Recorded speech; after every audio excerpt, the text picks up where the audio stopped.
An Essay on the Development of Christian Doctrine by John Henry Newman. Chapter 5, Section 2. Second Note: Continuity of Principles.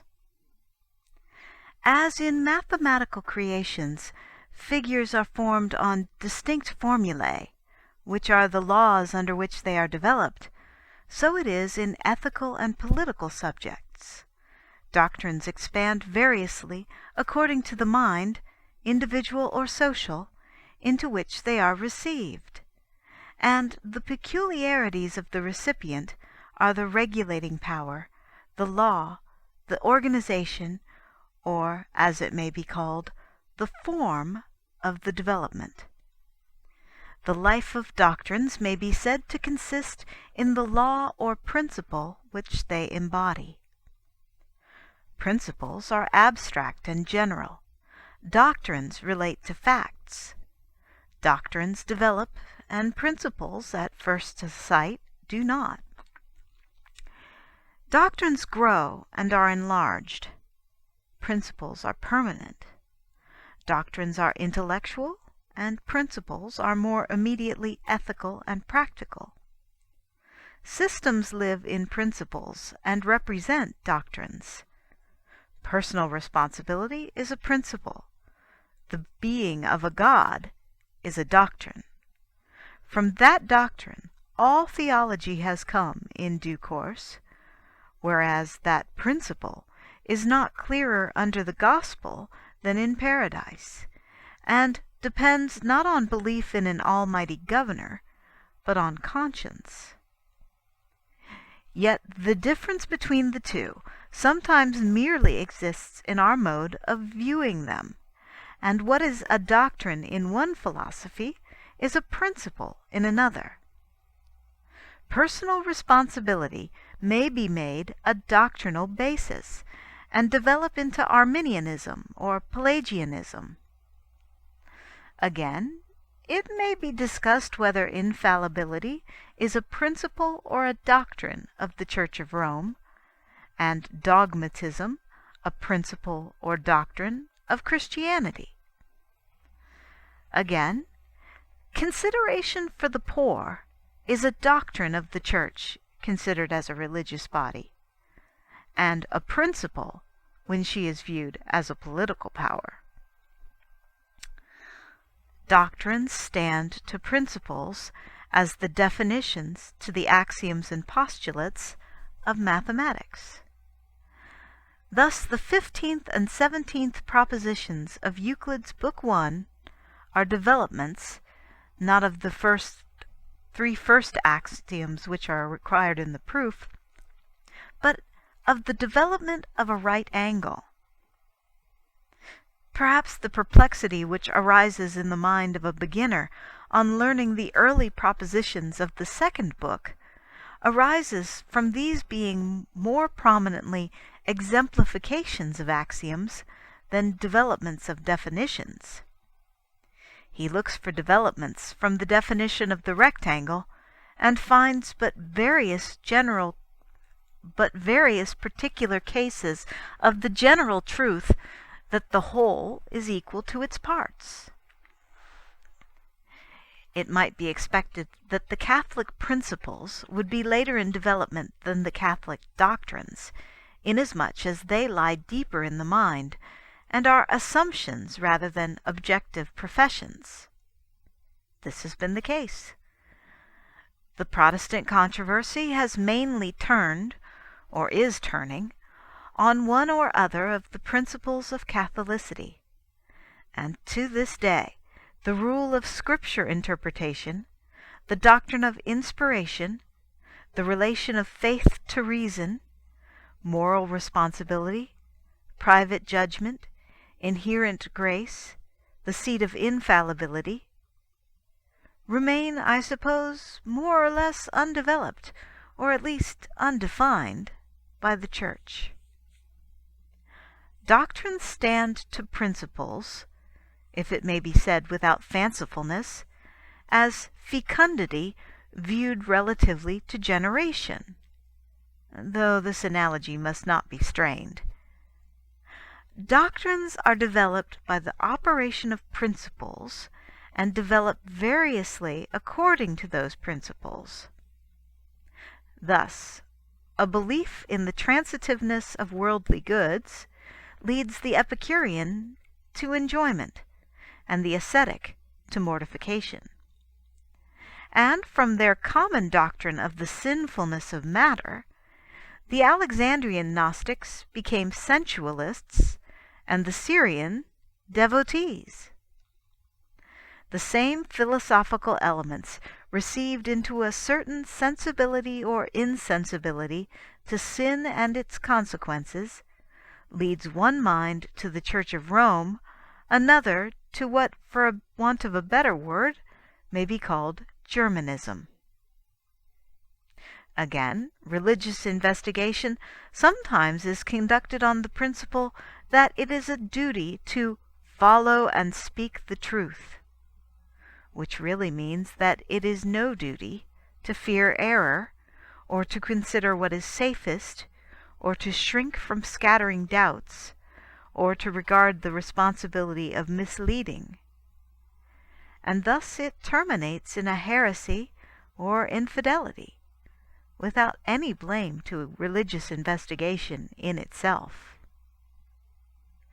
Again, to take a different subject, what constitutes a chief interest of dramatic compositions and tales is to use external circumstances, which may be considered their law of development, as a means of bringing out into different shapes and showing under new aspects the personal peculiarities of character, according as either those circumstances or those peculiarities vary in the case of the personages introduced.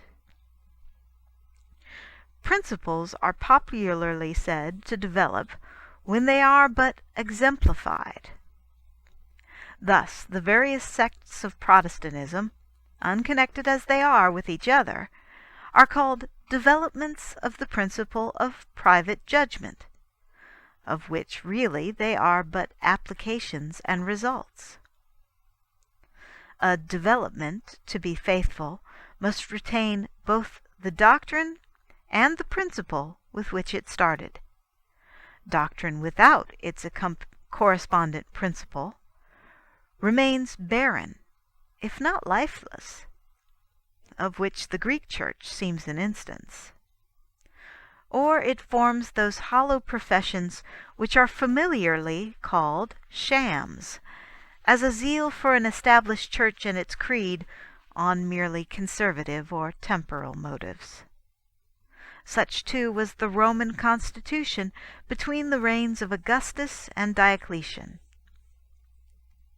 On the other hand, principle without its corresponding doctrine may be considered as the state of religious minds in the heathen world, viewed relatively to revelation, that is, of the children of God who are scattered abroad. Pagans may have, heretics cannot have, the same principles as Catholics. If the latter have the same, they are not real heretics, but in ignorance. Principle is a better test of heresy than doctrine.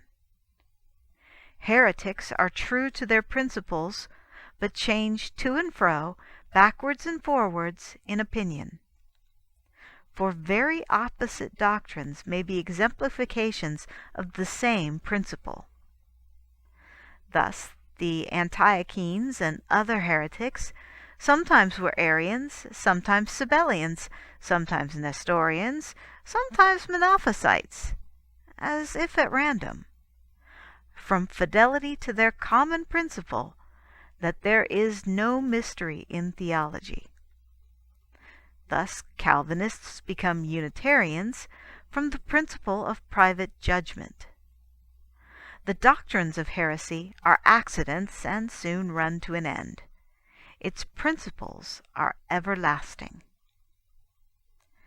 This, too, is often the solution of the paradox, extremes meet, and of the startling reactions which take place in individuals, viz., the presence of some one principle or condition which is dominant in their minds from first to last. If one of two contradictory alternatives be necessarily true on a certain hypothesis, then the denial of the one leads, by mere logical consistency, and without direct reasons, to a reception of the other. Thus, the question between the Church of Rome and Protestantism falls, in some minds, into the proposition: Rome is either the pillar and ground of the truth, or she is Antichrist. In proportion, then, as they revolt from considering her the latter, are they compelled to receive her as the former. Hence, too, men may pass from infidelity to Rome, and from Rome to infidelity, from a conviction in both courses that there is no tangible intellectual position between the two. Protestantism, viewed in its more Catholic aspect, is doctrine without active principle. Viewed in its heretical, it is active principle without doctrine. Many of its speakers, for instance, use eloquent and glowing language about the Church and its characteristics. Some of them do not realize what they say, but use high words and general statements about the faith, and primitive truth, and schism, and heresy, to which they attach no definite meaning, while others speak of unity, universality, and Catholicity, and use the words in their own sense and for their own ideas. The science of grammar affords another instance of the existence of special laws in the formation of systems. Some languages have more elasticity than others, and greater capabilities, and the difficulty of explaining the fact cannot lead us to doubt it. There are languages, for instance, which have a capacity for compound words, which, we cannot tell why, is in matter of fact denied to others. We feel the presence of a certain character or genius in each, which determines its path and its range, and to discover and enter into it is one part of refined scholarship. And when particular writers, in consequence perhaps of some theory, tax a language beyond its powers, the failure is conspicuous. Very subtle, too, and difficult to draw out, are the principles on which depends the formation of proper names in a particular people. In works of fiction, names or titles, significant or ludicrous, must be invented for the characters introduced, and some authors excel in their fabrication, while others are equally unfortunate. Foreign novels, perhaps, attempt to frame English surnames, and signally fail. Yet what everyone feels to be the case, no one can analyze. That is, our surnames are constructed on a law which is only exhibited in particular instances, and which rules their formation on certain, though subtle, determinations. And so, in philosophy, the systems of physics or morals, which go by celebrated names, proceed upon the assumption of certain conditions which are necessary for every stage of their development. The Newtonian theory of gravitation is based on certain axioms. For instance, that the fewest causes assignable for phenomena are the true ones, and the application of science to practical purposes depends upon the hypothesis that what happens today will happen tomorrow. And so, in military matters, the discovery of gunpowder developed the science of attack and defense in a new instrumentality, Again, it is said that when Napoleon began his career of victories, the enemy's generals pronounced that his battles were fought against rule, and that he ought not to be victorious. So states have their respective policies, on which they move forward, and which are the conditions of their well-being. Thus it is said that the true policy of the American Union, or the law of its prosperity, is not the enlargement of its territory, but the cultivation of its internal resources. Thus Russia is said to be weak in attack, strong in defense, and to grow not by the sword, but by diplomacy. Thus Islamism is said to be the form or life of the Ottoman, and Protestantism of the British Empire. And the admission of European ideas into the one, or of Catholic ideas into the other, to be the destruction of the respective conditions of their power. Thus Augustus and Tiberius governed by dissimulation. Thus Pericles, in his funeral oration, draws out the principles of the Athenian commonwealth, viz., that it is carried on not by formal and severe enactments, but by the ethical character and spontaneous energy of the people. The political principles of Christianity, if it be right to use such words of a divine polity, are laid down for us in the Sermon on the Mount. Contrariwise to other empires, Christians conquer by yielding. They gain influence by shrinking from it. They possess the earth by renouncing it. Gibbon speaks of the vices of the clergy as being, to a philosophic eye, far less dangerous than their virtues. Again, as to Judaism, it may be asked on what law it developed. That is, whether Mohammedanism may not be considered as a sort of Judaism, as formed by the presence of a different class of influences. In this contrast between them, perhaps it may be said that the expectation of a Messiah was the principle or law which expanded the elements, almost common to Judaism with Mohammedanism, into their respective characteristic shapes. One of the points of discipline to which Wesley attached most importance was that of preaching early in the morning. This was his principle. In Georgia, he began preaching at 5 o'clock every day, winter and summer. "Early preaching," he said, "is the glory of the Methodists. Whenever this is dropped, they will dwindle away into nothing. They have lost their first love. They are a fallen people." Now, these instances show, as has been incidentally observed of some of them, that the destruction of the special laws or principles of a development is its corruption. Thus, as to nations, when we talk of the spirit of a people being lost, we do not mean that this or that act has been committed, or measure carried, but that certain lines of thought or conduct by which it has grown great are abandoned. Thus the Roman poets consider their state in the course of ruin, because its prescimores and pietas were failing.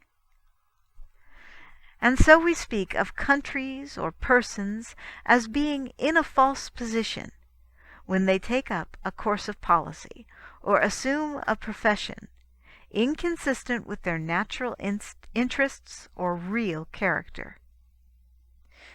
Judaism, again, was rejected when it rejected the Messiah.